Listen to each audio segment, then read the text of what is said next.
자, 이번 시간에는 이제 5장 급수에 대해서 이제 살펴보도록 하겠습니다. 우리가 1학년 때 그 미적분학 시간에 급수를 다룬 적이 있는데 1학년 때 배운 급수는 이제 주로 이제 실수에 관련된 것 또는 이제 실함수에 관련된 급수를 다루었는데 이번에는 복소 급수에 대해서 주로 다루도록 하겠습니다. 그래서 우리가 뭐 정의는 실변수나 실수에 대한 급수 이론과 크게 다르지 않습니다. 그래서 복소수들의 이제 무한급수 이것이 합 S로 수렴한다 하는 것은 이제 부분합은 이제 Z1부터 ZN까지 이제 합친 것이겠죠. 이것이 S로 수렴한다. 이제 이 얘기하고 같은 이야기입니다. 자, 이 경우에 우리는 이제 이런 식으로 이제 표현하게 됩니다. 자, 이제 극한의 유일성으로부터 우리는 이제 뭐를 알 수 있냐면 급수는 많아야 이제 한 개의 합을 가질 수 있겠죠, 당연히. 자, 급수가 수렴하지 않을 때는 당연히 우리는 발산한다. 이렇게 얘기를 하겠습니다. 그래서 이제 정리 5.1의 내용은 이제 우리가 복소급수니까 ZN을 이제 실수부하고 허수부로 이렇게 나눠서 쓸 수 있고, 그리고 급수의 합도 실수하고 허수로 이렇게 나눌 수가 있겠습니다. 그러면 복소급수가 S로 수렴한다는 것 하기 위한 필요 충분 조건은 뭐냐면 실수부는 X로 수렴하고 허수부는 이제 Y로 수렴하는 그런 역할이 되겠습니다. 자, 그러면 이제 증명을 어떻게 하느냐 하면은 SN을 이제 그 부분합으로 이제 생각하겠죠. 우리가 아까 한 것처럼. 그러면 이제 SN을 그 라지 XN 더하기 라지 YN 이런 식으로 쓸 수 있죠. 실수부의 부분합과 허수부의 부분합. 그러면 이제 XN은 실수부의 부분합에 대한 얘기고 YN은 허수부의 부분합에 대한 이야기가 되겠습니다. 그러면 이 5.3이 성립하기 위한 필요 충분 조건은 이제 이것이니까 SN이 이제 그 부분합이 S로 수렴하기 위한 필요 충분 조건하고 같은 거니까 우리가 이제 명제 1.8을 이제 쓰면 이제 될 수 있는데, 즉 요 값이 이제 S로 수렴하기 위한 거니까 이게 뭐냐면 X 플러스 IY잖아요. 그럼 우리가 명제 1.8이 뭐냐면 요 XN이 X로 수렴하고 YN이 Y로 수렴하는 것, 즉 이 말이라는 거죠. 이게 이제 명제 1.8에서 나온 이야기입니다. 따라서 조건 5.4가 만족되면 5.6이 성립하고 당연히 역도 성립하겠죠. 그래서 XN하고 YN이 급수의 이제 부분합이니까 이제 정리가 이제 증명이 되겠습니다. 그래서 여러분들이 한번 명제 1.8을 다시 한번 꼭 읽어 보시기 부탁드립니다. 자, 복소급수가 이제 절대 수렴한다는 얘기는 이 절대값을 붙인 것이 수렴한다 이 얘기예요. 그러니까 우리가 실급수에서도 보면 절대 그 수렴이라는 것은 절대값을 붙인 것이 수렴한다 이런 얘기거든요. 그래서 비슷한 내용이 됩니다. 그래서 우리 실수의 무한급수에 대한 몇 가지 성질이 있는데, 무한급수가 이렇게 수렴하면 일반항은 0으로 간다. 이것은 이미 잘 알려져 있는 이야기죠. 또 비교 정리가 있는데 이건 지금 실수에 관련된 겁니다. 무한급수 AN하고 BN에 대해서 이런 형태가 성립하면, 그러면 이쪽에 BN이 수렴하면 AN도 수렴한다. 이것은 이제 잘 알려져 있고, 여기 첫 번째 사실이고요. 두 번째는 뭐냐면 작은 쪽이 발산하면 당연히 큰 쪽도 발산한다. 이제 이런 이제 상황이 되겠습니다. 자, 3번은 AN이 절대 수렴하면 당연히 수렴하죠. 그리고 이제 물론 역은 성립하지 않습니다. 역은 성립하지 않는다. 이것은 중요한 이야기예요. 자, 모든 자연수 n에 대해서 an이 단조 감소하는 양수이고 이제 an이 이제 0으로 가면 교대급수는 이제 이렇게 수렴하는 것이지 잘 알지. 이게 교대급수 판정법이라는 것이죠. 이것을 우리는 뭐라고 하냐면 교대급수 판정법. 이게 미적분학책에 나오는 이야기입니다. 그래서 참고 5.1과 이제 요 참고 5.2의 급수 복소급수에 대해서도 이제 다음과 같은 성질을 만족하는 걸 알 수 있어요. 복소급수도 요 똑같이 요 1번이 성립하는 걸 알 수 있어요. 이것이 수렴하면 일반항이 0으로 간다. 이 얘기를 할 수가 있겠습니다. 자, 뭐 실은 증명은 뭐 할 거 없는데요. 왜냐면 이것이 수렴한다는 얘기는 그 각각의 실수부하고 허수부가 수렴한다는 뜻이잖아요. 그죠? 그러니까 그러면 실수부하고 허수부가 수렴하면은 그 각각의 일반항이 0으로 가죠. 그럼 그 각각의 일반항이 바로 ZN에 해당하잖아요. 그죠? 그래서 우리는 그 0으로 간다는 것을 바로 보일 수 있습니다. 자, 따름 정리 5.2를 이제 보죠. 복소급수 5.8이 수렴하면 각 항의 이것은 유계이다. 이건 뭐 우리 아까 뭐라고 했냐면 복소급수가 수렴하면 일반항이 0으로 가잖아요. 그러면 ZN이 0으로 가니까 당연히 유계이죠. 그래서 양의 상수 m이 존재하여 모든 자연수에 대해서 어떤 m보다 작다. 그 얘기를 해줄 수가 있어요. 그래서 수렴하는 그 수열은 당연히 그 유계입니다. 이거는 그 우리가 잘 아는 그 뭐라 하나 실함수에서도 해석학 시간에서도 배웠고요. 다 앞에서도 배웠을 거예요. 자, 그다음에 ZN이 이런 식으로 되어 있으면 이거는 당연히 실수부는 복소수보다 당연히 허수부도 ZN보다 작죠. 이건 뭐 자명한 사실입니다. 그러면은 절대급 수렴하는 그 실급수는 수렴한다고 했죠. 그죠? 수렴한다. 자, 그러면 정리 5.3이 뭐냐면 복소급수가 절대 수렴하면 5.1을 그냥 수렴한다. 그 일반적인 복소급수는 수렴한다. 이 얘기고요. 두 번째는 복소급수가 수렴하기 위한 필요 충분 조건은 나머지 항이 0으로 간다. 이 얘기예요. 그러면 어떤 얘기를 하냐면 우리가 이제 요 5.10을 보면 summation n equal 1부터 무한대까지 xn 이것은 summation n equal 1부터 무한대까지 zn 이렇게 되는 거죠. 그러면 절대 수렴하면 이것이 수렴하는 거잖아요. 네? 그러면 이것도 저절로 수렴한다고요. 왜냐하면 우리가 아까 비교 정리라는 거 있었었죠. 큰 쪽이 크면 이쪽은 당연히 수렴하는 거죠. 수렴하면 수렴한다. 그러면 이 YN도 마찬가지로 요거 때문에 YN도 수렴하게 돼요.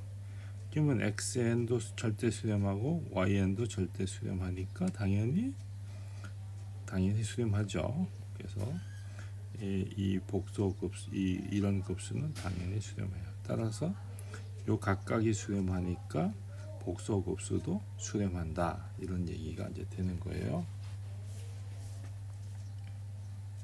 자, 두 번째는 S를 이제 이렇게 두면은 로의 n이라고 하는 것은 s에서 sn을 뺀 거예요. 그럼 이게 무슨 소리냐? n이 n 플러스 1부터 무한대까지 zn 이거예요. 그러면은 자 그러면 이 s라고 하는 것은 요거 이렇게 넘기면 이렇게 되죠, 그죠? 그러면은 sn에서 s 빼면 로우 n에서 0 뺀 거하고 이제 같죠. 그러면 이제 sn이 s로 간다고 그랬잖아요. sn이 s로 수렴하니까 그러면 요 sn이 1로 가니까 이게 0으로 가니까 이 값이 0으로 가는 거고 따라서 로 n이 0으로 가죠. 그래서 이제 되고요.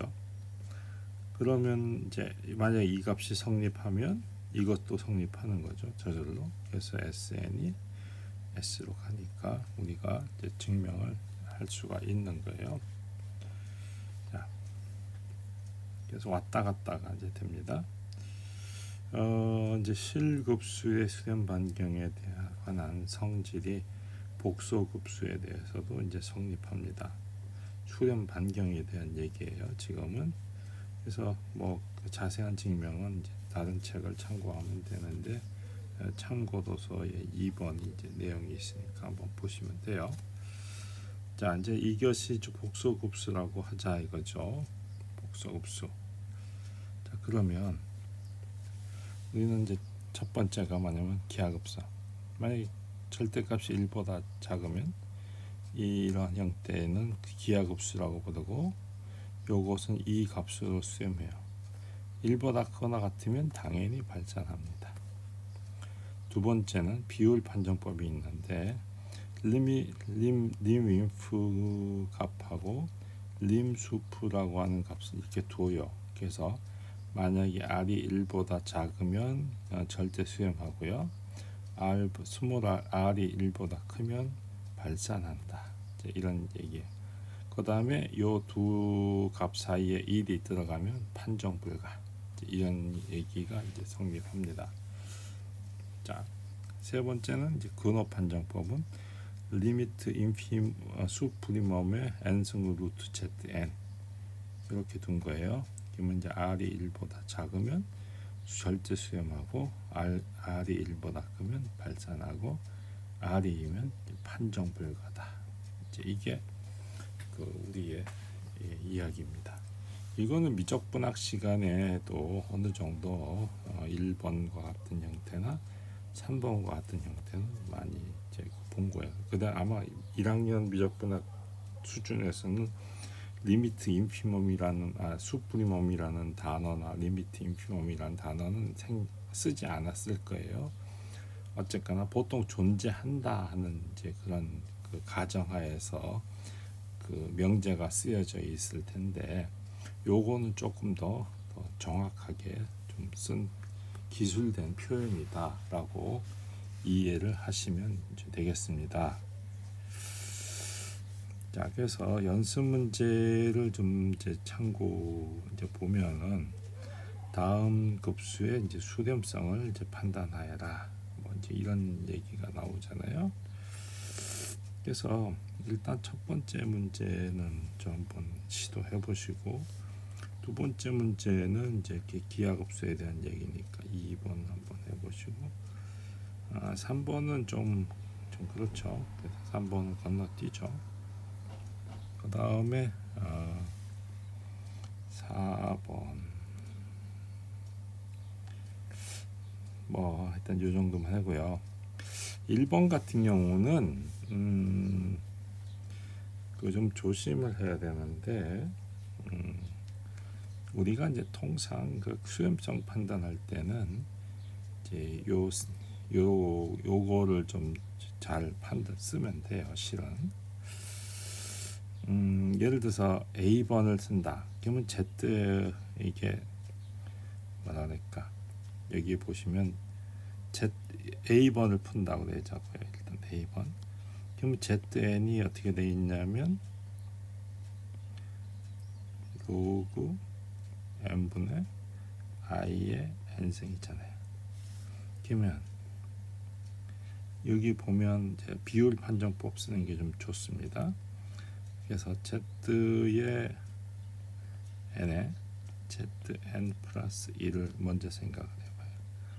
그럼 어떻게 되냐면 로그 n에 i의 n승 로그 n 플러스 1에 i의 n 플러스 1승. 절대값을 씌워야 되는데 많은 학생들이 절대값을 빼먹어요. 그래가지고 좀 이상하게 푸는데, 그러면은 이 i는 잊어버려도 됩니다. 뭐 i n 플러스 1은 다 1이니까 어쨌거나. 그래서 결국 남는 거냐면 뭐냐면 로그의 n 플러스 1분의 로그의 n, 이것만 남아요. 실제로 남는 것은 요겁니다. 그러면 이제 요거의 극한을 이제 구해야 되죠. 그래서 우리가 이제 예를 들어서 여기다 리미트 이제 n이 이제 무한대로 갈 때 뭐 수프리멈 인피멈도 물론 생각하면 좋겠지만 일단 여기다 리미트 이렇게 붙이면,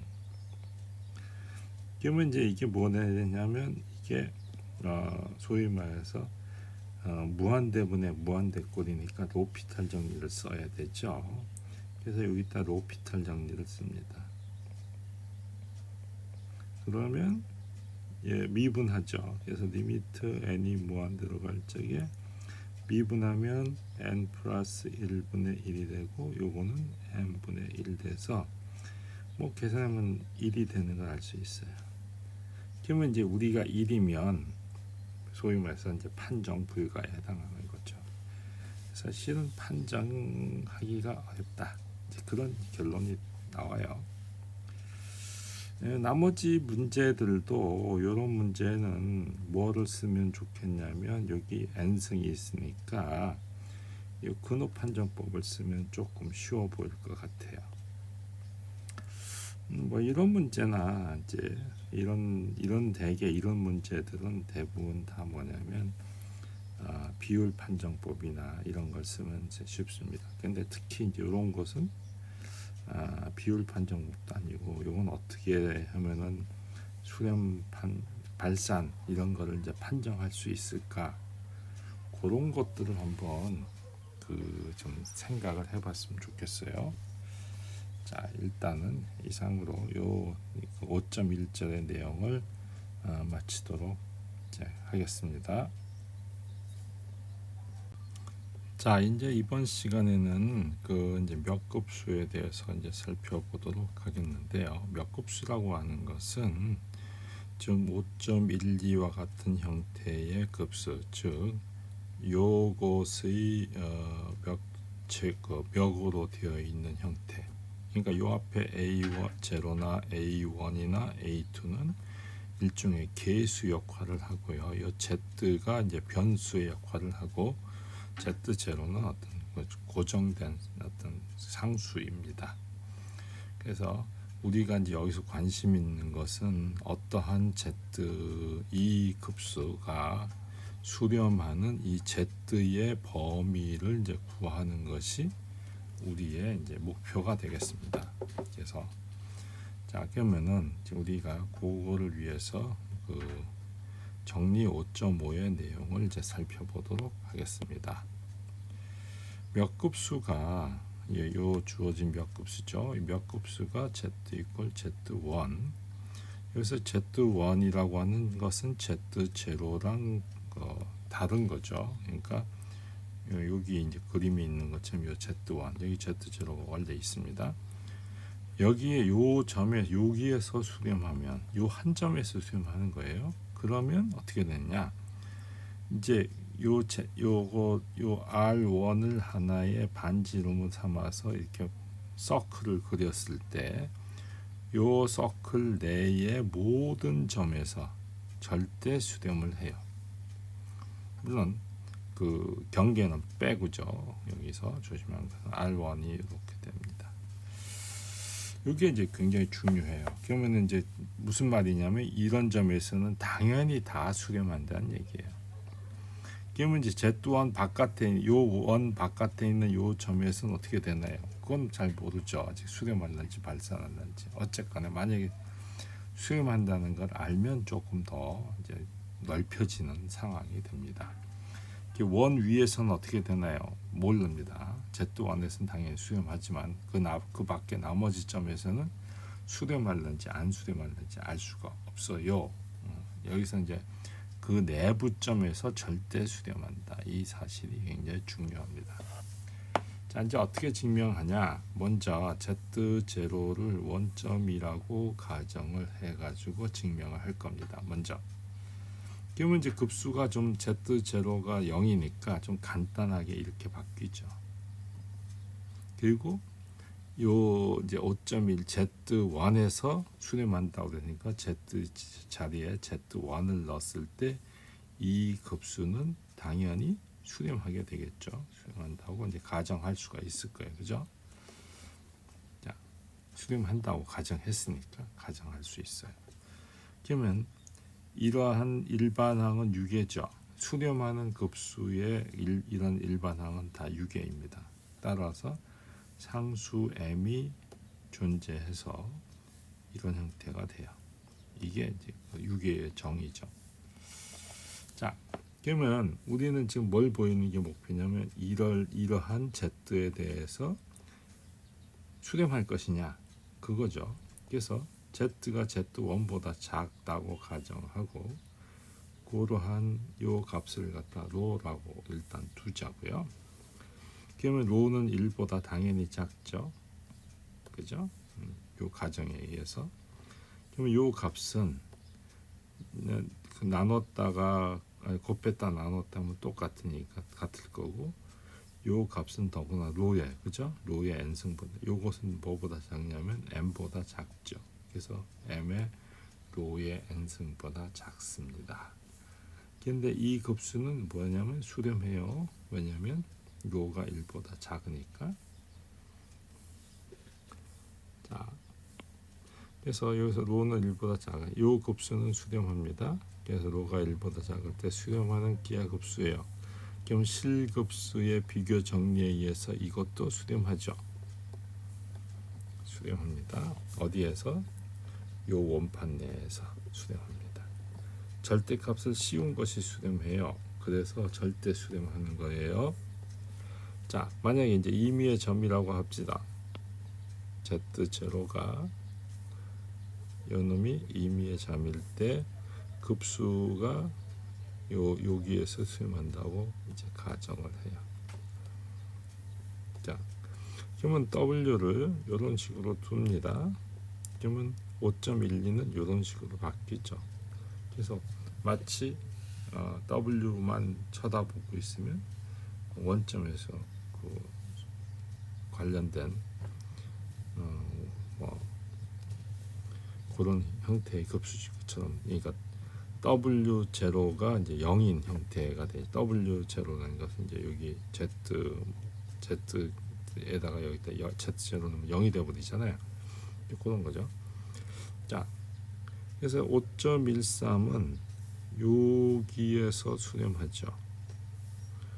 여기에서. 그러니까 W equal Z, 왜냐면 이 급수 자체가 우리가 주어진 급수가 어떻게 되냐면 WZ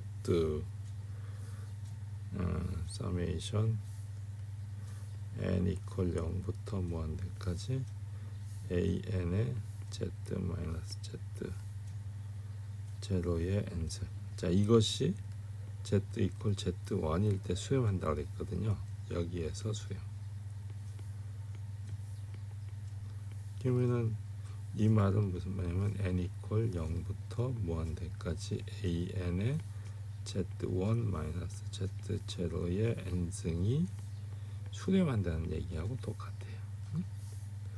그러니까 요거를 지금 우리는 W라고 이제 두면, 자, 그러니까 요걸 뭐 W1이라고 써도 뭐 큰 문제는 안 돼요. 그럼 W1에서 이것이 W1에서 수렴한다 이렇게 이제 이해해도 되죠.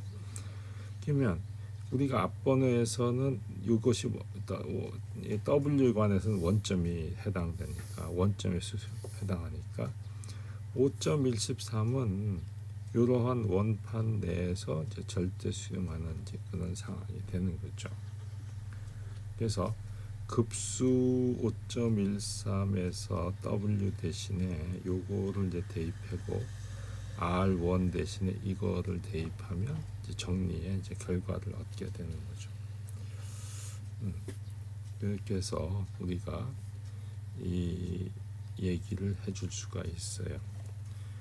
그러면 이제 우리가 여기서 보면 몇 급수 5.12가 Z0가 아닌 다른 점에서 수렴하면 이제 Z1을 중심으로 하는 어떤 반경 내 모든 점들의 집합이 몇 급수의 수렴 구역임을 보여주고 있는데 이제 최대 아까도 말한 것처럼 이렇게 예를 들어서 Z0에서 여기서부터 여기까지가 여기서 수렴해요. 그러면 요 안에서 무조건 다 절대 수렴한다 그랬죠. 그러면 이 바깥에서는 알 수가 없어요. 그러면 약간 더 띄워서 요 점에서 수렴할 수도 있고 수렴하지 않을 수도 있는데 만약 수렴한다면 뭐예요? 다시 요거와 같은 논리로 하면 이렇게 수렴하는 영역이 더 넓어진다는 얘기예요. 그래서 최대로 크게 한 거, 최대 원의 반지름을 뭐라 하냐면 수렴 반경이라고 할 거예요. 수렴 반경. 그러니까 이 수렴할 수 있는 이런 점들이 수렴할 수 있는 원들의 제일 큰 것이 어디까지냐? 그러면 이제 그것이 이제 최수렴 반경. 그러면 이제 우리의 이제 다음 화두가 뭐냐면 그렇다면 수렴 반경을 어떻게 구할 것이냐? 그런 문제고요. 수렴 반경이 최대 원 바깥에 어떤 점에서 만약에 발산해요. 어떤 점에서 하나. 그러면 요 점에서 발산하면 적어도 수렴 반경 요거에 넘어갈 수가 없는 거죠. 왜냐면 아까 한 점에서 수렴 그 내부에서 전부 다 했으니까. 그런데 한 점에서 발산하면 수렴 반경은 적어도 그 원을 벗어날 수가 넘어갈 수가 없는 거예요. 그래서 이제 상황이 최대 수렴 반경을 어떻게 구할 것이냐, 이제 그게 문제예요. 그래서 수렴 반경의 원 바깥에 속하는 몇 급수는 수렴하지 않는다, 이제 그런 상황이고요. 원 위의 점에서는 수렴할 수도 있고 수렴하지 않을 수도 있어요. 그것이 약간 다릅니다. 그러니까 수렴 반경의 원 위에서는 수렴할 수도 있고 수렴하지 않을 수도 있어요. 그러니까 할 수가 없어요. 자, 그래서 이제 우리가 다음 시간에는 수렴 반경을 어떤 식으로 이제 구하겠느냐, 그거를 알아보도록 하겠습니다.